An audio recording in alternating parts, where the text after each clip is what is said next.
Welcome, citizens of the Kaiju Nation. It's me, Frank Gillen, aka Unit41. This is a direct response video to G2K Master in his video. He reviewed my trailers for Ultraman 52's project, Godzilla vs. Evangelion, The Fallen Angel Returns, and my Kaiju Crisis Attack on the Tokusatsu headquarters. Now, he gave me a list of questions, and I'm trying to answer them to the best of my ability. So let's start off with the first trailer, Godzilla vs. Evangelion. Now, just so that you guys know, this isn't my project personally, but I was more than happy to help Ultraman 52 out with it in this trailer. So I'm going to try to answer some of those questions. Question 1. Is there going to be spiritual religious overtones with the film since the source material did? Well, from what I've been told, it's not really going to be like that. I'm not sure if Ultraman 52 wants me to even say this, but apparently Godzilla is going to be possessed by an angel. Like the Heisei Godzilla is going to turn to the GMK Godzilla. So it's not really going to be any sort of timeline, just going to be one Godzilla turning into like an evil one, represented by the GMK Godzilla. So there's no real, I guess there would be still the Evangelion spiritual overtone, but not as much as you normally would have.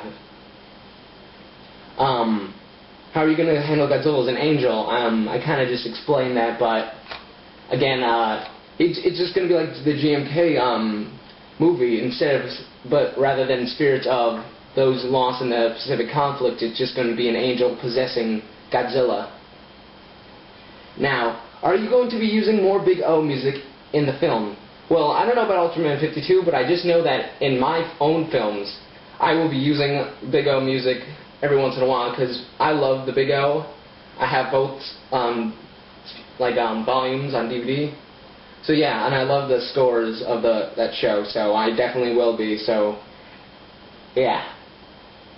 And is the movie going to be a compilation of film of Godzilla and the anime? I'm not entirely sure. I'd hope it would be something along the lines of that, but you know, I really don't know Ultraman 52's skills on that. I just know that it took me a little bit of getting that down, so it looked like they were meshed together really well. And for those of you who've seen the trailer, I hope you agree. Alright, moving on to my trailer for the Kaiju Crisis Attack on the TokusatsuReview headquarters. Okay, first off, why is Gomoro the main star of the film? Well, actually, let me try to word this because I don't want to reveal the entire plot of the movie. Gomoro actually isn't like the star of the film, but he is one of the key monsters in the movie. He's actually not going to be on my side, but he will be featured there. He's just one of the title monsters that you will see first in the film. What do I do in the film? Well, I guess I should probably say it since I'm still working on it, but pretty much I'm stationed at Earth, at the Tokusatsu headquarters, and monsters decide to just attack Earth, and it's up to me to just fight them off until the Ultra Brothers can get to Earth. But that's still in process, but that's as far as I've gotten. Now, is CJ Productions going to have an on-screen role or just an audio role? I'm not entirely sure. He might have just an audio role as the commander. I'm really going to have to talk to him because it's really up to him if he wants to be on screen or not. So that's up to him. Now, general question for both films. Where did the ideas come for these fan films? Now, for Ultraman 52's project, I could see why he'd want a project like that, because, like, fan films, if you're a Godzilla fan, most people just want to see Godzilla fight things, like Godzilla vs. Gamera, that's been seen a bunch of times.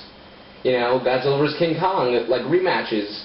Godzilla vs. Evangelion, I've even thought of this, but he just decided to make this movie, and I already had an idea of just making a trailer just for fun, so when he asked me to do this, I was like, hey, that sounds pretty cool. So I just decided to whip up a trailer, and it's pretty fantastic.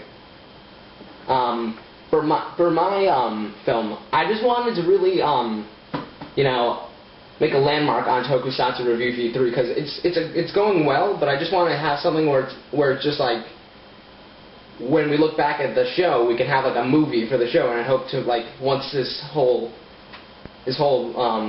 channel gets really big, I'd like to actually make a legitimate Tokusatsu film using a bunch of people who've already made videos for the channel. But that's way in the future right now.